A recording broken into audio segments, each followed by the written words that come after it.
የሆነ ነገር እንድትነግረኝ ፈልጌ ነበር። ተሰቅሏል። ኢየሱስ ክርስቶስ ለእኛ መጥቶ ተሰቅሎ ሞተዋል መስቀል ላይ። እኔ እኮ ሙስሊም ነኝ። እንደዛ እንዴት እነግርሻለሁ? እንደዛ ብዬ አላምንም እኮ እኔ። አታምንም? አይነው ግን ይነው ማች ሞር ከክርስቲያን ጅስት ታውቀዋለህ ብዬ ስለማምን ነው። እንደዛ ብዬ አላምንም። እንደውም ጥያቄ ነው ያለኝ ራሱ ማለት ነው። ይህ በአዳም የዘላለም ሞት የሚባለው ኮንሴፕቱ ራሱ የመጣው በአዳም ኃጢአት ነው አይደል? የመጣው ጓድ መቀሌ አይደል? በአዳም የተነሳ ነው የዘላለም ሞት የራሱ ኮንሴፕቱ የመጣው ማለት ነው ጣጣው። አዎ። ስለዚህ በአዳም የተነሳ ከሆነ በአዳም የመጣው የዘላለም ሞት ክፍያ እዳውን የከፈለው ወይም ቤዛ የሆነው ማን ነው ብሎ ነው የሚያምኑት? ኢየሱስ ክርስቶስ። ኢየሱስ ክርስቶስ ነው። ጥሩ። አሁን ለምሳሌ እኔ 100 ብር ዕዳ ነበረብሽ አንቺ እኔ ላይ ማለት ነው 100 ብር ዕዳ ነበር። ከዛ አሲያ መጣችና በቃ እኔ ከፍልላታለሁ ግን ነፃ ውጣት ብላ 100 ብር ስትሰጠኝ አንቺ ነፃ ትወጫለሽ አይደል? አዎ። ከዛ 100 ብር ከፍላለሁ ብላ አሲያ መታ በጎን በኩል ከአንቺ ጋር ከተነጋገረች በኋላ በሾርኔ መሆኑ ነው 25 ብሩን ሰታኝ 75 ብሩን ተመልሳ ብትወስደው ዕዳው ተከፍሏል? አልተከፈለም። ኢየሱስ ለዘላለም ነው የሞተው ሲሞት ወይስ ለ3 ቀን ብቻ ነው የሞተው? ለ3 ቀን ነው የሞተው ወይስ ለዘላለም ነው የሞተው? ለ3 ቀን ሞቶ ተነሳ። አዎ፣ ግን ታዲያ ለዘላለም ነው መሞት የነበረበት። የዘላለም ሞት ዋጋው ክፍያው የዘላለም ሞት ነው መሆን ያለበት። ቤዛ ከሆነ አይን ስለ አይን ጥርስ ስለ ጥርስ በሚለው ቤዛ ክፍያ ከሆነ ዕዳው የዘላለም ሞት ከሆነ ከዘላለም ሞት ዕዳው እንትን ማለት ያለበት ለዘላለም ሞት ነበረ መሆን የነበረበት። ግን ኢየሱስ በ3ኛው ቀን ተነሳ ይላል። ያ ማለት ማጭበርበር ነው የሚሆነው። አልተከፈለም ዕዳው ማለት ነው። ዕዳው መከፈል ያለበት ለዘላለም ነበር ሞቶ መቅረት የነበረበት። ታዲያ ያ ሁሉ መጽሐፍ ቅዱስ ላይ ያለው ኮንሰፕት ያፈርሰዋል ማለት እኮ ነው። ይሄ ውድቅ ሆነ ማለት በአንድ ደቂቃ በአንድ ሰከንድ ሎጂካሊ ስጠይቂያቸው፣ አንደኛ። ሁለተኛ ነገር ደግሞ ከእኔ ከፋርማሲ መጥቼ የጨጓራ በሽታ ዋጀው አልኩሽ። ምንድን ነው የምትይኝ አንቺ? ምንድን ነው የምትይኝ እንደዛ ብልሽ? ምንድን ድገምልኝ። የጨጓራ በሽታ ጨጓራ ያምሻል እንዴ አንቺ? ጨጓራ፣ ስኳር ወይ ደም ብዛት ምን አለብሽ አንቺ? ኧረ ምንም የለብኝም፣ ደህና ነኝ። ምንም የለብሽም። እኔ ደግሞ የጨጓራ የስኳርና የደም ብዛት መድኃኒት ይዤ የመጣውና ዋጨው አልኩሽ። ምን ትይኛለሽ? ለምን ብዬ እጠይቅሃለሁ? ኦኬ፣ ለምን ብለሽ ለምን እንደምትጠይቅኝ? መጀመሪያ ምንድን ነው መድኃኒቱን ከመቀበለው በፊት መጀመሪያ ስለምን መነጋገር አለብን? ስለ መድኃኒቱ ምንነቱ፣ ለምን እንደምወጣው፣ ለምን እንደምትሰጠው። መጀመሪያ በሽተኛ መሆንሽ መታወቅ አለበት አይደለ? ጨጓራ በሽተኛ ሳትሆኝ፣ ደም ብዛትም የስኳር በሽተኛም ሳትሆኝ መድኃኒት የሚለው ላይ ከመነጋገራችን በፊት እኔ አሞኛል ወይስ አላመመኝም ነው ጥያቄው። ክርስቶስ ቤዛ የተከፈለውና የተሰቀለው ለማን ኃጢአት ነው? ለሰው ልጆች፣ ለእኛ ብሎ እኮ። ለማን ኃጢአት? ምን ስለመጣ ማለት ለኦሪጂናል ሲል ነው ወይስ ስለሰራ መጀመሪያ? ስለዚህ ማለት ነው የአዳም ኃጢአት በእኛ ሲመጣ ጄኔቲካል ነው የመጣው። ጄኔቲካሊ ወርሰነዋል ከአዳም። ኦሪጂናል ሲል የሚባል ነገር አለ፣ የውርስ ኃጢአት የሚባል ነገር አለ ነው። ከሌለ በቃ ምንም ጥቅም የለውም ማለት ነው። ስለዚህ የክርስቶስ መሰቀል ምንም አያደርግልሽም። ተመልካች በቀላሉ ካለ ደግሞ ማስረጃ ማቅረብ አለባቸው። ኦሪጂናል ሲል በዘር ሐረግ ውስጥ ክሊር ነው። በቃ ቴንክ ዩ ቬሪ ማች። ተመለሰልሽ? ያ በቃ እንደዛ ነው ማለት ነው። እና በሽታው ሳይታወቅ ህመሙ ላይ ስለ መድኃኒቱ ማውራት አይቻልም።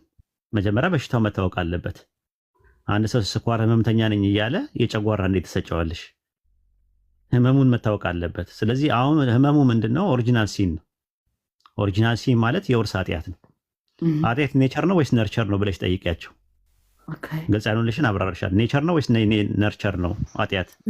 ኔቸር አይደለም ኃጢአት። ምንድን ነው? ነርቸር ነው። በእኛ ነርቸር ነው፣ በእነሱ ኔቸር ነው። ኔቸር አይደለም ኃጢአት፣ ተፈጥሮ ሊሆናቸው። በእነሱ ተፈጥሯዊ ነው። በአዳም የተነሳ ጄኔቲካሊ አይደለም የሚመጣው ሳትፈልጊው። ስለዚህ ሳትፈልጊ ነው። በእነሱ ትምህርት ማለት ነው። መጽሐፍ ቅዱስን ታዩና በእነሱ ትምህርት አንድ ሰው ኃጢአት የሚሰራው ኃጢአተኛ ስለሆነ ነው፣ በአዳም የተነሳ አይደል? ስለዚህ በተፈጥሮ ውስጥ ያለ ነገር ከሆነ ምንድን ነው መቆጣጠር ይችላል፣ አለመስራት ይችላል ነው። አንቺ አለመሽናት ትችያለሽ? አልችልም። አለመተኛ ትችያለሽ? ነው። ለምን አለመተኛ ያልቻልሽው? ለምንድን ነው? የተፈጥሯችን እንትን ነው። በተፈጥሮ ላይ የተቀመጠ ኃጢአት በተፈጥሮ ውስጥ ካለ ኃጢአት ሰርተሃል ተብሎ የሚቀጣበትና የሚጠየቅበት አንዳች ምክንያት አንዳች ቁብ የለውም። ልክ አይደለም። ስለዚህ እኛ የምንለው በኢስላም አስተምሮት ሰው ኃጢአት ሲሰራ ነው ኃጢአተኛ የሚሆነው እንጂ ኃጢአተኛ ስለሆነ አይደለም ኃጢአት የሚሰራው። ልዩነቱን አየሽው? ልዩነቱን አየሽው? አዎ በጣም ክሊር ነው። እስቲ ድገሚው። ምንድን ነው ያልኩሽ? ሰው ኃጢአተኛ ስለሆነ ሳይሆን ኃጢአት የሚሰራው ከእንትን የፈጠረው ያመጣው ነገር ኃጢአት ሲሰራ ነው ኃጢአተኛ የሚሆነው። ኤግዛክትሊ። በቃ ስለዚህ ልዩነቱ አለው ማለት ነው። እኛ ኃጢአት ምንድን ነው ብለን የምናምነው ነርቸር ነው ብለን ነው የምናምነው። ኃጢአት ማለት አላህ ያዘዘውን መልካም ነገር አለማድረግ፣ አላህ የከለከለውን ክፉ ነገር ማድረግ ኃጢአት ይሰኛል ማለት ነው። ኃጢአት ለመባል መጀመሪያ ይሄ ነገር ሐራም ነው፣ ይሄ ነገር ሐላል ነው፣ ይሄ ነገር ሙባህ ነው፣ ይሄ ነገር ሙስተሃብ ነው፣ ይሄ ነገር መክሩ ነው ብሎ የሚነግረን አካል ያስፈልጋል። መልእክቱን መስማት አለበት። አንድ ሰው በማያውቀው ነገር በሌለበት መመደል የአዳምን ገፈትና አበሳ ቀማሽ ነው ተብሎ አይባልም። ራሱ የሱን ገፈትና አበሳ የሚቀምስበት ምንም ነገር የለውም ራሱ ማለት ነው። ዕዳው ገብስ ነው የሚባሉ ነገር ማለት ነው። እና ይሄ ምንድነው? የደቦ ፍርድ ነው የሚሆነው። ፍርዱ ልክ አይደለም ነው ምንድነው እኛ። ስለዚህ በአዳም የተነሳ ምንም የመጣብኝ ኃጢአት የለም። ኃጢአት ኔቸር ሳይሆን ነርቸር ነው። ሲን የሚባለው ነገር ያለው ሲን አክቹዋል ሲን ብቻ ነው። የግብር ኃጢአት ነው። ኦሪጂናል ሲን ወይም ጥንተ አብሶ ወይም ደግሞ የውርስ ኃጢአት የሚባል ነገር እኔ ጋር የለም። እኔ ነኝ የምሰራው፣ እኔ ነኝ የምጠየቀው። ከኔ ከማንም የሚመጣ ነገር የለም። አዳም ለሰራው ኃጢአት ንስሐ ገብቷል በእኛ አስተምሮት ማለት ነው። ለምንድን ነው ጀነት ያላስገባው? መጀመሪያም ሲፈጥረው ጀነት አይደለም ያኖረው፣ ለማኖር አይደለም የፈጠረው፣ ለፈተና ነው እዛ የገባው። ፈተናውን ቢያልፍም ባያልፍም መውጣቱ አይቀርም። ለመላእክትም እንደዛ ነው ያላቸው፣ በምድር ላይ ምትክን አድራጊ ነኝና ብሎ ስላላቸው ማለት ነው። አደምና ሙሳም ሲከራከሩ እንደዛ ነው ያለው። እኔ አስቀድሞ እንደወጣ ተቀድሮብኛል ከ40 ዓመት በፊት ነው ያለው። ስለዚህ አዳም ጀነት ሲገባ በመልካም ስራው አይደለም የገባው። እንደኛውም በመልካም ስራ ነው አይደል? በመልካም ስራ ወይም እምነት ምናምን ይጠይቃል። አደም ግን ሲገባ በምርጫው አይደለም የገባው። ሲወጣም ደግሞ ያለ ምርጫው ነው ራሱ የሚወጣው። ሲወጣም ማለት ነው እንትን ኃጢአት መስራቱ ሰበብ ነው። ለአላህ ላይ አመፀ። ሱረቱ በቀራ ምዕራፍ 2 ቁጥር 35 ላይም እንደዛ ነው። እንዳትሰሩ አላቸው። ብትሰሩ ብትበሉ ይህንን ነገር ከበደለኞቹ ትሆናላቸው ነው ያለው። ለበደለኞች ደግሞ የተዘጋጀ ሰዓት ስለነበረ ለዛ ነገር ባትምረን ከከሳሪዎቹ እንሆናለን ብለው ንስሐ ገቡ። አላህ ንስሐቸውን ተቀበለ ማለት ነው። ይሄ ነው ትምህርታችን ማለት ነውና ከዛ አንጻር ነው የሚታየው የኛ ያለው የሃርማቲዮሎጂ ትምህርት ወይም ስነ ኃጢአት ጥናት የሚባለው ነገር በጣም ጥልልና ጥንፍፍ ያለ ነገር ነው። እኛም እዚህ መተን ለማጥለልና ለማጠንፈፍ ነው ቁጭ ያልነውና በርቺ። እሺ አመሰግናለሁ።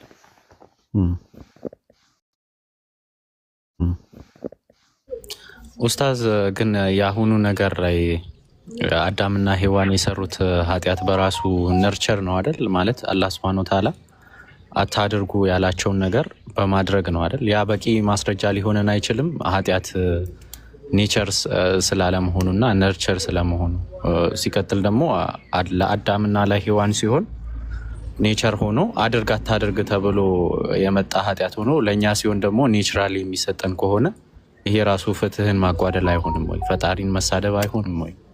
አዎ ልክ ነው።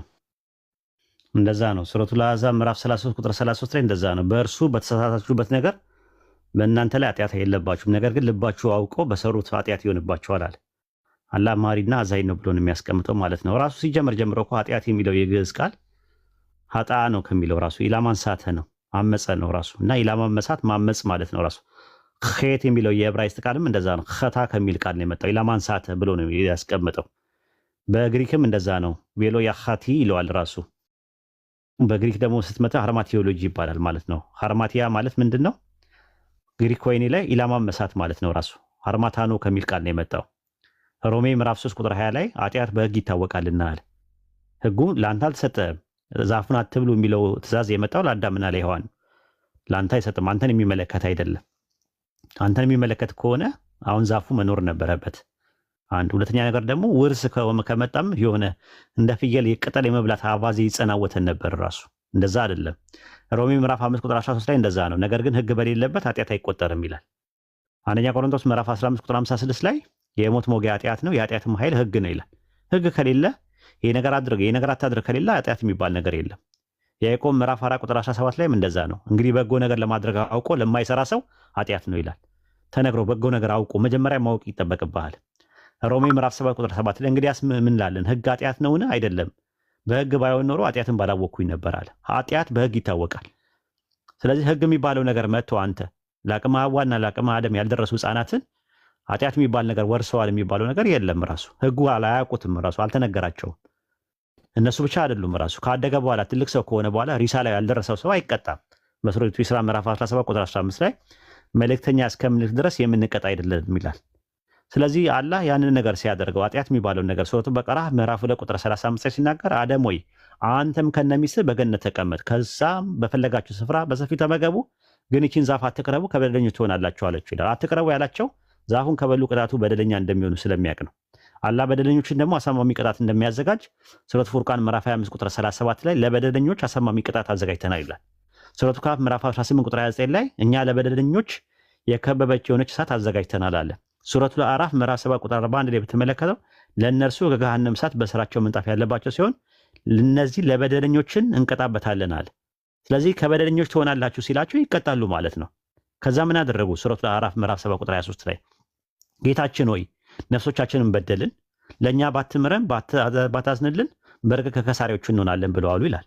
ከዛ ሱረቱ ጣሃ ምዕራፍ 20 ቁጥር 122 ላይ ከዛም ጌታው መረጠው ከእርሱም ጸጸቱን ተቀበለው መረው አለ። ሱረቱ በቀራ ምዕራፍ 2 ቁጥር 37 ላይ ደግሞ በእርሱ ላይ ጌታው ጸጸትን በመቀበል ተመለሰለት ይላል። እርሱ ጸጸትን ተመላሽና ነውና እያለ ይናገራል ማለት ነው።